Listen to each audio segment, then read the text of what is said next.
આ કૃપાથી મળેલું ભાગ્ય. જો આપણી સેવા, આપણી કથા, આપણી માળા, આપણા સત્કર્મો આ બધું છે ને, આ કર્મોનું ફળ નથી, આ કેવલ કૃપાનું ફળ છે. અને કૃપા થકી જ આ થાય. કોઈ પણ કર્મના સિદ્ધાંતોમાં પુણ્યોનું ફળ ભગવત સેવા નથી કરવું. પુણ્યોનું ફળ તો સુખ છે. બે ફળ કયા પુણ્યોના? એક સ્વર્ગ અને બીજું સંસારનું સુખ. પુણ્યો કેવલ ભક્તિ આપતા નથી. ભક્તિ તો કેવલ ઠાકોરજીની કૃપાથી મળે. અને ભક્તિ દુર્લભ છે, કારણ કે મેળવાતી નથી, એ તો મળે છે, પ્રભુ આપે છે. મહાભાગા, જો આપણે ત્યાં અમુક લોકોને મહાભાગા કહ્યા છે, અને ઘણી લાંબી ચર્ચાઓ છે. સ્વાગતમ વો મહાભાગા પ્રિયમ કિમ કરવાણી વ, તમારું શું પ્રિય કરું? આ મનમાં અડધી રાતના કેમ આવ્યા છે? અને 10 શ્લોકમાં ભગવાને ધર્મનો ઉપદેશ ગોપીઓને આપ્યો. અરે આ રીતે વનમાં આવવું ઠીક નથી. પતિની સેવા કરવી એ સ્ત્રીનો ધર્મ છે. રોગી હોય, નિર્ધન હોય, વૃદ્ધ હોય, એની સેવા દ્વારા જ એનો ઉદ્ધાર છે. તમારા સ્વજનો તમારી પ્રતીક્ષા કરતા હશે, તમારા ભાઈ, બંધુ, પિતા, સખા તમને શોધતા હશે. જલ્દી ઘરે જાઓ. 10 શ્લોકમાં ભગવાને ધર્મોપદેશ કર્યો અને 11 શ્લોકમાં ગોપીઓ ઉત્તર આપ્યા છે.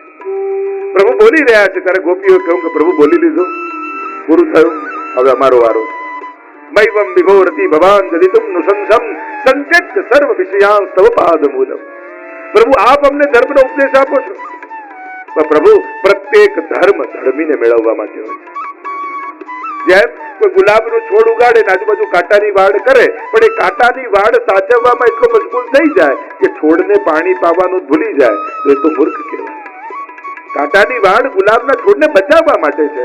એમ ધર્મ એ ધર્મીની પ્રાપ્તિ માટે, ધર્મીમાં ભાવ સુરક્ષિત રહે એના માટે છે. પણ જો ધર્મમાં જ એવા રત રહી જઈએ કે સામેવાળા ધર્મીને છોડી દઈએ તો પછી શું કામ?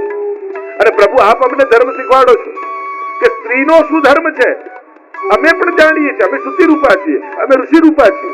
પણ એક વસ્તુ પ્રભુ આપ ભૂલતા નહીં. આપે જ્યારે વેણું વગાડી અને વેણુના નાદ અમારા કર્ણમાં પડ્યા, એ જ ક્ષણે અમારી સ્ત્રી બુદ્ધિ તો ત્યાં જ સમાપ્ત થઈ ગઈ, અમારી દેહ બુદ્ધિ તો ત્યાં જ ખતમ થઈ ગઈ. પ્રભુ એક વસ્તુ ધ્યાન રાખો, અહીંયા કોઈ સ્ત્રી નથી આવી, અહીંયા તો જીવાત્મા પરમાત્માને મળવા માટે આવ્યો છે. એ દેહ બુદ્ધિ તો સાંભળીને ખતમ થઈ ગઈ. અને જીવાત્માનો એક જ ધર્મશાસ્ત્ર બતાવે છે, યો યદંશ સતમ ભજે.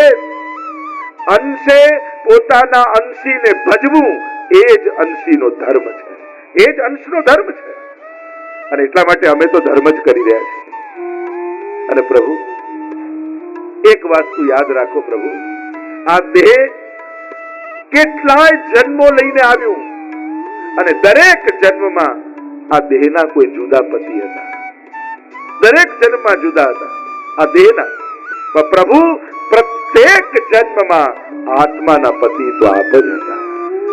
અને એટલા માટે આપને ભજવા એ જ અમારું પરમ ધર્મ છે. આપ કહો છો અમારા ભાઈ, બંધુ, સખા, પિતા પ્રતીક્ષા કરતા હશે. પ્રભુ વ્યક્તિઓને છોડ્યા છે, વૃદ્ધિ તો લઈને જ આવ્યા છે. ત્વમેવ માતા ચ પિતા ત્વમેવ ત્વમેવ બંધુ ચ સખા ત્વમેવ. પ્રભુ હવે અમારા માટે તો સર્વસ્વ આપ જ છો. સર્વદા સર્વ ભાવેન ભજનીયો વ્રજાધિપ. પ્રભુ હવે તો સર્વ ભાવથી આપને ભજવા એ જ અમારું પરમ કર્તવ્ય છે. એટલે પ્રભુ બધું જ છોડીને આપના શરણે આવ્યા છે.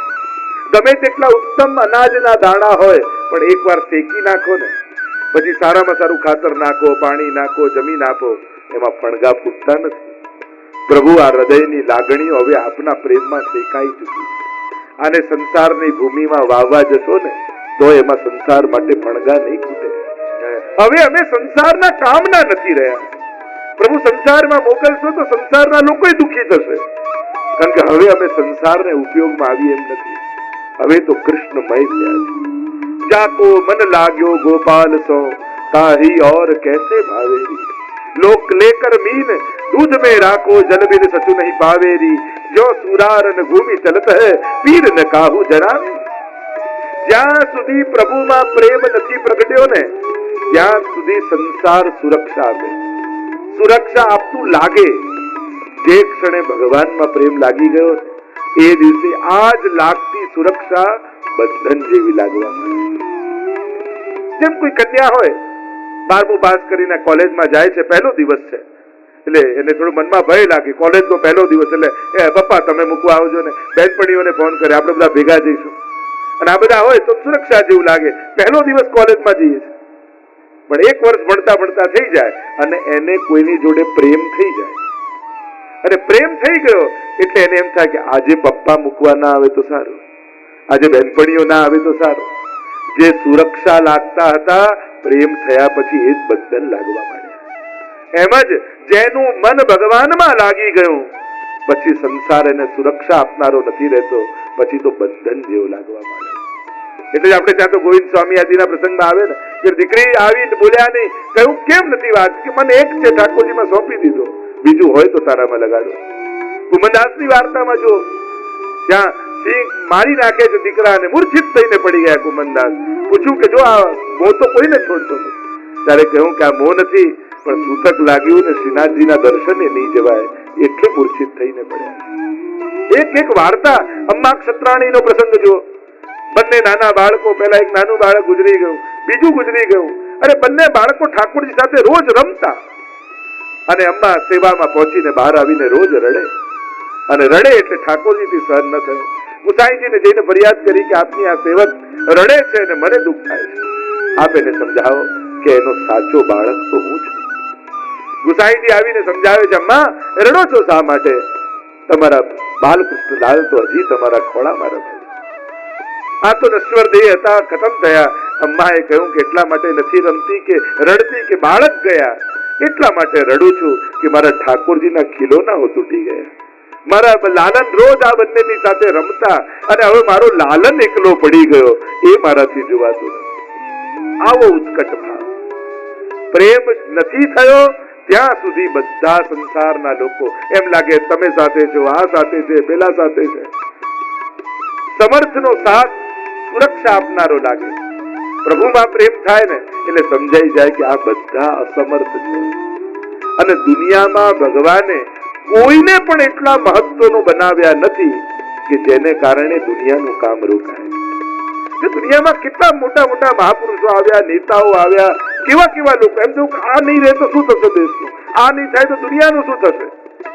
એ બધાએ ગયા છતાંય દુનિયા સારી રીતે ચાલે છે.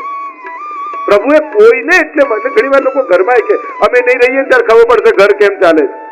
એ બધાએ જતા રહે છે, ઘર ચાલતું જ રહે છે. ઉલટાનું એના ગયા પછી તો વધારે સારું ચાલે, કારણ કે એ જ નડતો હોય ઘરમાં. એટલે કોઈએ એવા ફાંકામાં રહેવાની જરૂર નથી કે મારા ગયા પછી રોકાઈ જશે. ન કોઈ સંસ્થા, ન કોઈ વ્યવસ્થા, ન કોઈનું ઘર, ન કોઈનું કુટુંબ. આ તો આંગળીમાં પાણી નાખવા જેવું છે. પાણીમાં આંગળી નાખો, તમને એમ લાગે પાણીમાં ખાડો પડી ગયો, આંગળી કાઢો ને ક્યાં ભરાઈ જાય ખબર ન પડે. એમ વ્યક્તિ જતો રહે ને એની જગ્યા ક્યાંય ભરાઈ જાય ખબર ન પડે. પ્રભુએ કોઈને એટલું મહત્વનું નથી બનાવ્યો કે જેને કારણે દુનિયાનું કામ રોકાય. દરેક જીવ અસમર્થ છે. એ પોતાને માને છે સમર્થ, પણ અસમર્થતા છે. જ્યાં એ ક્યારે સમજાય, જ્યારે પ્રભુનું સામર્થ્ય સમજાય, પ્રભુની મહત્તા જીવનમાં સ્વીકાર કરો. આ મન પ્રભુમાં લાગે. ગોપીઓ કેવા લાગી, પ્રભુ બધું છોડીને આપના શરણે આવ્યા છે. પ્રાપ્તા ભજસ્વ, પ્રભુ આપ અમને ભજો જેમ અમે આપને ભજીએ છીએ, અમારો સ્વીકાર કરો. ઠાકોરજીએ જયારે શરણાગતિ જોઈ, ગોપીઓને લઘુરાસનું દાન આપ્યું છે, અને લઘુરાસ કરતા કરતા કરતા કરતા ગોપીઓના મનમાં મદ આવી ગયો. જો આ મદ ભગવાનનો હાથ પકડ્યો હોય ને ત્યારે અહંકાર આવી શકે. એટલે અહંકારથી હંમેશા સાવધાન રહેવું. મનુષ્ય બીજા બધા દોષોને ઓળખી શકે છે, જાણી શકે છે, કાઢી શકે છે, પણ અહંકાર એવો છે ને કે હોય ને ખબર ન પડે, અને એવા જુદા જુદા કપડા પહેરીને આવી જાય એ ખબર ન પડે. અરે જરૂરી નથી કે કોઈ લૌકિક વસ્તુનો જ અહંકાર હોય. મારા જેવું કીર્તન તો કોઈ ન ગાય, એનો અહંકાર થઈ જાય. મારા જેવી સામગ્રી તો કોઈ ન કરી શકે, એનો અહંકાર છે. મારા જેવા પાઠ તો કોઈને ના આવડે. મને કોઈ વાતનો ઈગો નહીં, એ વાતનો ઈગો થઈ જાય. આમાં તો ખબર થોડી છે કયા રૂપે આવે, કયા કપડા પહેરીને આવે. પ્રભુનો હાથ પકડ્યો છે છતાંય મનમાં મત પેદા થયો. વિચાર કરો, ગોપીઓ જેવા ગોપીઓને મદ આવી જાય તો સાધારણ જીવની તો મનમાં કેટલી સંભાવનાઓ રહેલી પતન. અને અહંકાર ખોટી વસ્તુનો નથી આવતો, ખરાબ વસ્તુ નથી આવતો. જેની ભીતર ગુણો છે ને એની અંદર જ અહંકારની સંભાવનાઓ છે. ક્યારે કોઈને ક્રોધ કરવાનો અહંકાર, મારા જેવો ગુસ્સો કોઈ ના કરે, આવો ઈગો કોઈ ના આવે. મારા જેવો લોભ કોઈ ના કરી શકે, આવા મારા જેવા અપશબ્દો કોઈ ના બોલી શકે, એવું કોઈને ઈગો આવે? કોને આવે? એને આવે કે મારા જેવા દયા કોઈ ન કરી, મારા જેવું દાન કોઈ ન કરી શકે, મારા જેવી ઉદારતા કોઈને. સદગુણો જ અહંકારની સંભાવનાઓ લઈને આવતા હોય. એટલે સદગુણની વ્યક્તિએ ભગવાનની ભક્તિમાં જોડાવવું બહુ જ જરૂરી છે. આપણે એટલે જ કહીએ ને, ઘણા કે ભગવાન જો અમે તો સોશિયલ વર્કમાં માનીએ. લોકો ઘણી વાર સારા સારા શબ્દોના પ્રયોગ કરી પોતાને છેતરી લેતા હોય. અને છેતરવાનું પહેલું શબ્દ આપણે શું, મારું દિલ ચોખ્ખું છે, પછી મારે સેવા કરવાની શું જરૂર છે? હું કોઈને દુઃખ નથી પહોંચાડતો, કોઈનું ખરાબ નથી કરતો, મારે ભક્તિ કરવાની શું જરૂર છે? અરે તું કે છે દિલ ચોખ્ખું છે, પાડોશીને પૂછ તો ખબર પડે. આપણે જ આપણી જાત પર ચુકાતા કે દરેકને એમ જ લાગે મારું દિલ તો ચોખ્ખું જ છે. હજી ભગવાન પાસે જવાની ઈચ્છા નથી થતી ને, એ જ પ્રમાણ આપે છે કે હજી દિલ ચોખ્ખું નથી થયું. જો દિલ પવિત્ર થઈ જાય તો ભગવાનથી દૂર રહી જ ન શકે માણસ. અને આ રીતે લોજિક આપે. જેને કાંઈ જ ન કરવું હોય ને, આપણે તો બધાને માનીએ એટલે સમજી લેવું ક્યાંય જતો નથી. પણ લોકો એમ ના કે ક્યાંય, લોકો શબ્દો તો સારા જ વાપરે, શબ્દો તો એવા સરસ વાપરે ને આપણે તો બધાને મને સમજવું કે આ કોઈનો નથી. ક્યાંક આપણી જ જાતને આપણે છેતરતા હોઈએ. અહીંયા ગોપીઓના મનમાં મત જાગ્યો. અરે જગતને નચાવનારો પરમાત્મા અમારા ઈશારે નાચી રહ્યો છે. જે રીતે અમે ચરણ ઊંચા કરીએ તો ચરણ એ ઊંચા કરે, અમે હાથ ઊંચા કરીએ તો એ હાથ. જુઓ ને અમારામાં કેવું મોહિત થઈ ગયો. પ્રભુએ જોયું, આકાર તો મળ્યો પણ હજી પાત્રતા સિદ્ધ થઈ નથી. જેમ કાચો માટીનો ઘડો હોય, અગ્નિમાં પકવો નહીં તો પાણી ટકે, એમ લાભ મળ્યો પણ હજી અધિકાર પ્રાપ્ત નથી થયો. હવે આ ઘડાને તો વિરહા અગ્નિમાં પકવવો પડશે. અને ભક્તો પર, ગોપીઓ પર કૃપા કરવા માટે તાસામ તત સૌભગ પદમ વૃક્ષમાનંચ કેશવ પ્રશમાય પ્રસાદાય તત્રૈવાંતરજીયતા. બે કારણથી પ્રભુ અંતર ધ્યાન થઈ ગયા. એક, પ્રશમાય, અહંકારનું પ્રશમન કરવા. ઠાકોરજી તમારા ઉપર કૃપા કરવાના હશે ને તો તમારો અહંકાર ક્યારે વધવાની છે. કોઈના ને કોઈના થકી તમારો અહંકાર તોડાવશે. અને પ્રભુ જો બગાડ કરવાના હશે ને તો ચારે બાજુ એવા લોકોને ગોઠવી દેશે કે તમારી વાહવાહ કરીને તમને એવા ઊંચે ચડાવશે અને ત્યાંથી પાડશે તો તમારું પતન થશે. પ્રભુ હરિના જે વિનિર્મુક્તા તે ભગના ભવસાગરે. ઠાકોર જેનો હાથ છોડી દે ને એ ભવસાગરમાં ડૂબી જાય, ખૂપી જાય.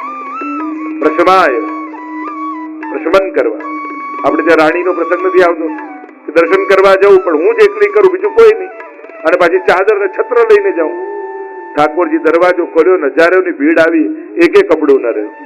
ઠાકોરજી કોઈનો અહંકાર ચલાવતા નથી. પ્રશમાય, બીજું કહું પ્રસાદાય, કૃપા કરવા માટે. પ્રભુ પોતાના જીવનો બગાડ થવા દેતા નથી. ભક્તની અંદર આવેલા દુર્ગુણો પણ ઠાકોરજી પોતે દૂર કરી દેતા હોય અને ભક્તને તૈયાર કરતા હોય. પ્રભુએ જેનો સ્વીકાર કરવો છે એને લાયક પણ પ્રભુ જ બનાવે. અને એટલા માટે ગોપીઓ પર કૃપા કરવા માટે ઠાકોરજી અંતર ધ્યાન થઈ ગયા. અને જ્યાં અંતર ધ્યાન થયા, નાચતી ગોપીઓ જોવા લાગી. એક હાથ ગોપીના હાથમાં, બીજો હાથ ગોપીના હાથમાં. થયું કે હમણાં તો પ્રભુ હતા, ક્યાં ગયા પ્રભુ? તે જોયા છે, પેલા કે તે જોયા છે, પેલી કે તે જોયા છે. આખા મંડળમાં ફરી વળ્યા, ક્યાંય પરમાત્મા ન દેખાયા. અરે ક્યાંક આપણી અંદર મદ આવ્યો એટલે પ્રભુ આપણને છોડીને તો નથી જતા રહે. આવો શોધીએ પ્રભુને. વનમાં શોધવા લાગી, ત્યાં એક ચરણના ચિહ્ન દેખાયા. અરે આ તો શંખ ચક્ર આદિ ચિહ્નો છે, પ્રભુના છે. પણ અહીંયા પુષ્પો પડ્યા છે, કોઈની વેણી ગૂંથી લાગે છે. કોઈ એક સૌભાગ્યશાળી ગોપીને જોડે લઈ ગયા. આગળ શોધતા શોધતા જાય તો નિકુંજમાંથી રડવાનો અવાજ સંભળાયો. દોડતા અંદર જઈને જુએ, જેને ભેગા લઈ ગયા એને મૂકી ગયા. કારણ કે એને મદ આવ્યો, કોઈને ન લઈ ગયા અને મને સાથે લઈ ગયા. પ્રભુ એને છોડી દીધા. ચારે બાજુ ગોપીઓ શોધી રહી છે. એ અશોક, તું તો શોકને હરનારો છું. તે અમારા ઠાકોરજીને જોયા છે. વૃક્ષોને, લતા પતાઓને પૂછે છે. પછી તુલસી કલ્યાણી, એ કલ્યાણી તુલસી, તે અમારા ઠાકોરજીને જોયા છે, તું તો પ્રભુની પ્રિયા છો. કોઈ જવાબ આપતું નથી. ચારે બાજુ શોધતી ગોપીઓ ફરતી ફરતી આવી યમુનાજીના તટ ઉપર. અને જ્યારે કોઈ સાધન ન રહે ત્યારે ગુણગાન જ એકમાત્ર સાધન છે. મહાપ્રભુજી સુબોધનીજીમાં કારિકા લખે છે, અષ્ટાવિંશે હરેર્ગાનમ સ્વભાવાદ અપરાધતઃ કૃતાવજ્ઞા ગોપિકા હિ સ્તોત્રમ ચક્કુર્વિતીર્યતે. સુબોધનીજી અનુસાર 28મો અધ્યાય ગોપી ગીત. કેમ ગાયું ગોપીઓએ? બે કારણથી, સ્વભાવાદ અને અપરાધતઃ. તેનું સ્વભાવ વિરહીનો સ્વભાવ છે, જેનો વિરહ થાય એના ગુણગાન કરવા, અને અપરાધતઃ જેનો અપરાધ કર્યો હોય એની પ્રશંસા, એના ગુણગાન કરવા જોઈએ. બધી જ ગોપીઓ ભેગી મળી અને પ્રભુ ક્યાંય ન મળ્યા. થયું કે પ્રભુને પુકારીશું તો પરમાત્મા પ્રગટ થઈ. પુકાર અને પ્રાર્થના, આ બે જ વસ્તુ પ્રભુને બોલાવવા માટે. ભક્ત પ્રાર્થના નથી કરતો, ભક્ત તો પુકાર કરે છે. માંગણી નથી, અહીંયા તો લાગણી છે. અને જ્યાં લાગણી હોય ત્યાં પુકાર હોય, જ્યાં માંગણી હોય ત્યાં પ્રાર્થના હોય. મહાપ્રભુજી કહે, જય શબ્દ વાપરી મંગલાચરણ કરી. એટલે જયારે વૈષ્ણવ એકબીજાને મળે ને, શું કરે? જય શ્રી કૃષ્ણ, એનું મંગલાચરણ કહેવાય. કૃષ્ણનો જય શ્રી. તું હારે ને કૃષ્ણ તારી ભીતર જીતે. એ તો મોટા ભાગે શું થાય, આપણે જીતીએ ને એટલે હાર લઈને ભગવાનને પહેરાવી દઈએ. તમે હાર્યા ને હું જીતે. એટલે પુષ્ટિ માર્ગમાં હાર શબ્દ નથી, માલા શબ્દ. વૈજયંતીમ ચ માલામ, સર્વત્ર વિજય કરાવે એ જ વૈજયંતી. એટલે પુષ્ટિ માર્ગમાં હાર શબ્દ નથી વાપરતા, કારણ કે અહીંયા હંમેશા ભગવાનની જીતની ભાવના છે. જયતિ તે અધિકમ જન્મના વ્રજ. આપ જ્યારથી વ્રજમાં પ્રગટ થયા ને ત્યારથી મહત્તા વૈકુંઠ કરતા પણ વ્રજની થઈ ગઈ. કારણ કે હવે મોટા મોટા ઋષિ મુનિઓ, દેવતાઓ વૈકુંઠ વાસ નથી ઈચ્છતા, વ્રજવાસ ઈચ્છે છે. બ્રહ્માજીને પણ એકવાર થયું કે વ્રજ ભારે કે વૈકુંઠ. મોટું તરાજુ લીધું ને એક પલડામાં વૈકુંઠ રાખ્યું, એક પલડામાં વ્રજ રાખ્યું. હલકું હતું એ ઉપર જતું રહ્યું, ભારે હતું એ નીચે રહી ગયું. જયતિ તે અધિકમ જન્મના વ્રજ. આપ પ્રગટ થયા અને પ્રમાણ શું? શ્રેયત ઇન્દિરા સસ્વદત્ત રહી. સ્વયં લક્ષ્મીજી જે વૈકુંઠની રાણી છે એ વ્રજમાં દાસી બનીને નિવાસ કરે. સસ્વદત્ત રહી, નિત્ય અખંડ નિવાસ લક્ષ્મીજી કરે. દૈત એ દયાલુ દૃશ્યતા પ્રગટ હો જાય. દર્શન દીજીએ, કણ કણમાં તમે હસો. અમને આનાથી મતલબ નથી, અમને તો અમારી આંખે દેખાય ને એવો કૃષ્ણ જોઈએ. અમને તો અમારા કાને સંભળાય એવો કૃષ્ણ જોઈએ. અમે જેને ગોદમાં લઈ શકીએ એવો કૃષ્ણ અમારે જોઈએ. દૃશ્યતામ દીક્ષુ તાવકા, અમે તમારા છીએ. તાવકા શબ્દથી ગોપી ગીતનો પ્રારંભ થયો, તમારા છે. ગીતાજીનો પ્રારંભ મામકાથી થયો. ધર્મક્ષેત્રે કુરુક્ષેત્રે સમવેતતા યુયુત્સવ મામકા. તો જ્યાં મારાથી શરૂઆત થઈ, મારું મારું મારું જ્યાં છે ત્યાં ગીતાજીના અંતમાં યુદ્ધ થયું. અને ગોપી ગીતની શરૂઆત તારા તારાથી છે તો એના અંતમાં રાસ થાય. જીવનમાં યુદ્ધ જોઈએ છે કે રાસ, તે તમારે નક્કી કરવા. દીક્ષુ તાવકા કઈ ધૃતા સ્વત્વામ વિચિન્વતે. ચારે બાજુ અમે આપને ગોતી રહ્યા છીએ. તમારે કારણે જેને પ્રાણોને ધારણ કર્યા છે એવા અમે આપને શોધીએ છીએ. પ્રગટ થાવ એમ કહેતા ગોપીઓ આગળ ગાન કરતા કહે. અને એમાં સુંદર લાલ કમળો પ્રગટ થાય ઉગે. ગોપીઓ કહે, એ લાલીમાને જેને હરી છે એવા આપના નેત્રો. અને એ નેત્રોથી બાકી ચિતવન કરી આપ જયારે અમારી ઓર નિહારો ત્યારે અમને એમ લાગે કે આ નેત્ર નેત્ર નથી, બાણ છે. અને એનાથી આપ અમારા હૃદયને વિંધી રહ્યા હોય એવું અમને લાગે. ગોપીઓ કહેવા લાગી, આપે બધેથી અમારી રક્ષા કરી છે. વિષજલાપયા વ્યાન રાક્ષસાદ વર્ષ મારુતાદ વૈદિતાન લાગ. વર્ષાથી, રાક્ષસોથી, પવનથી, બધેથી આપે અમને બચાવ્યા. તો આજે મારવા કેમ બેઠા છે? અને મારવા જતા તો એ સમય મરવા કેમ ન દીધા? આપે અમને બચાવ્યા એટલે અમને ભરોસો છે કે આપને અમારી જરૂર છે. કેવલ પ્રગટ થઈને એકવાર એટલું કહી દો કે તમને મારી જરૂર નથી, ગોપીઓની અમને આવશ્યકતા નથી. એ જ ક્ષણે અમે પ્રાણોના ત્યાગ કરી દીધો. પણ અમે જીવી રહ્યા છીએ એ જ અમારા માટે સાબિતી છે કે આપને અમારી જરૂર છે. પ્રભુ, અમે આપને ઓળખીએ છીએ. નખનુ ગોપિકા નંદનો ભવાન અખિલ દેહિના મંતરાત્મત વિઘન સારથિતો વિશ્વગુપ્તયે સખ ઉદયવામ શાશ્વતામ કુલે. प्रभु हम आपको जानती हैं, आप कौन हो? आप केवल नंद यशोदा के ही पुत्र नहीं हो, समस्त देहधारियों के अंतर्दृष्टा हो। गोपु रक्षणे धातो બ્રહ્માજી વિખનસ વૈખાનસ મચ્છ બ્રહ્માજી, અને બ્રહ્માજીની વિનંતીથી સાંભળીને આપ વિશ્વની રક્ષા માટે ભૂતલ પર પ્રગટ થયા છો. તો આપ અમારી રક્ષા કરો. એક એક વસ્તુનું ગોપીઓ માંગણી કરે છે. કૃપા કરવાના પ્રભુના 4 સાધન છે: દ્રષ્ટિ દ્વારા, મુખ દ્વારા, હસ્ત દ્વારા અને ચરણારવિંદ દ્વારા. ગોપીઓ એક એક વસ્તુની યાચના કરે છે. પ્રભુ આપનો આ કર કમલ અમારા મસ્તક પર પધરાવો, કારણ કે આ સંસારના ભયમાંથી મુક્ત કરનારો અને અમને ભય અમારા અહંકારનો છે, સંસારનો છે. ક્યાંક સંસાર અમને પકડી ન લે. ગોપીઓ કે હૃદય, માણસ બધે ભગવાનને ગોતે પણ હૃદયમાં રહેલા પરમાત્માને નથી. એ પુરાણોમાં કથા કહેતા ને કે એકવાર બ્રહ્માજી પાસે ભગવાન આવ્યા અને કહેવા લાગ્યા કે બ્રહ્માજી, મને કોઈ એવી જગ્યા બતાવો જ્યાં મારી પાસે કોઈ આવે જ. આ હજારોની ભીડ જ્યાં જવું ત્યાં થઈ જાય છે, મારે એકલા રહેવું. એટલે બ્રહ્માજી એક પર્વતની ચોટી ઉપર મંદિર બનાવ્યું, પ્રભુને પધરાવ્યા. અહીંયા કોઈ નહીં આવે. થોડા દિવસ થયા પરમાત્મા, અરે અહીંયા લોકોએ ગોતી લીધા, રોપવે બાંધી દીધા છે, સીડીઓ બાંધી દીધી, હજારોની ભીડ આવે, એવી કોઈ જગ્યા બતાવો ને કોઈ આવે. એક વનની વચ્ચે મંદિર બનાવ્યું, ત્યાંય પાછા ગોતી લીધા. એક નદીની વચ્ચે ટાપુમાં બનાવ્યું, કહ્યું કે અહીંયા લોકોએ ગોતી લીધા, હજારોની ભીડ, કોઈ એવી જગ્યા બતાવો જ્યાં મારી પાસે કોઈ આવે. ત્યારે એમ કહેવાય છે કે બ્રહ્માજીએ દરેક મનુષ્યના હૃદયમાં એક મંદિર બનાવ્યું, પ્રભુને ત્યાં પધરાવ્યા. અને થોડા દિવસ પછી ઠાકોરજી આવ્યા અને કહ્યું, બ્રહ્માજી બહુ સારી જગ્યા બતાવી, અહીંયા કોઈ ગોતવા નથી આવતું. માણસ બધે શોધે છે પણ પરમાત્માને હૃદયમાં નથી અનુભવી શકતો. હૃદયસ્થમ નિર્ગતમ બહી, ऐसे महाप्रभु जी ने कहा, रास में प्रभु प्रकट कहां से हुए? गोपियों के हृदय में. कृष्णमानान जनान दृष्ट्वा कृपा युक्तो यदा भवेत् सदा सर्व सदानंदम हृदयस्थम निर्गतम नहीं. हृदय में से प्रकट हुए ठाकुर. तो गोपियों के साथ संवाद हो रहा. ગોપીઓ કહે, આપનો ચરણ હૃદયમાં પધરાવો. અરે તમારું હૃદય કઠોર છે, કેમ પધરાવું? ગોપીઓ કહે, પણી ફણાર પીતમ, કાલિય નાગની ફણા પર પધરાઈ શકો તો અમારા હૃદયમાં કેમ નહીં? અરે મારા ચરણ કોમલ છે અને તમારું હૃદય કઠોર છે, અને સ્ત્રીને ચરણનો સ્પર્શ કેમ કરાવું? ગોપીઓ કહે, શ્રી નિકેતનમ, લક્ષ્મીજી સ્ત્રી નથી? એ જો નિવાસ કરી શકે ચરણમાં તો અમે કેમ નહીં? અરે લક્ષ્મીજી તો મારી સાથે વિવાહ એમના થયા છે, એ તો ચતુર છે, તમે મૂઢ છો. ગોપીઓ કહે, તૃણચરા અનુગમ. આ તૃણચરો ગાયોની પાછળ પાછળ જાય તો અમારી પાછળ પાછળ કેમ નહીં? પણ ગોપીઓને પ્રભુ કહે, તમારા હૃદયમાં પાપ છે, અહંકાર છે. ગોપીઓ કહે, એટલે તો કહીએ પધરાવો, કારણ પ્રણત દેહી નામ પાપ કર્ષણ. જે પ્રણત થાય, જે વંદન કરે, એના પાપોનું આપ કર્ષણ કરી લો છો. એવા આપના ચરણારવિંદ છે, એટલે અમે વિનંતી કરીએ.